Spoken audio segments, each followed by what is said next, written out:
There were 3.7 million people who turned out today across France to show their unity in the face of terrorism. And joining them were the leaders, the heads of state of some 50 countries, European, Middle Eastern, African.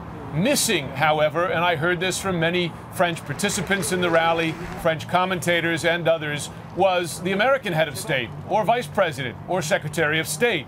Attorney General Eric Holder is in Paris now for security meetings. He was not at the rally. The most senior American presence was the U.S. ambassador to France.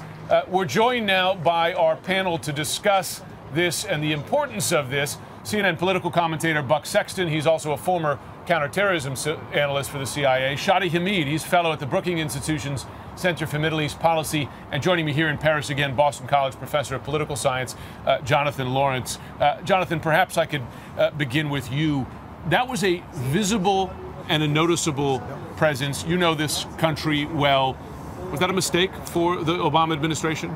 I think that it takes so much time to prepare a presidential visit that it would be unrealistic to expect the president to turn up after just a few days. He made a point to go to the French embassy in person, which is really unprecedented. He wrote a long message in their condolences book. Secretary of State Kerry gave a long speech in French that I know that the French people appreciated very much. Is security a reasonable explanation for not sending the president or the vice president?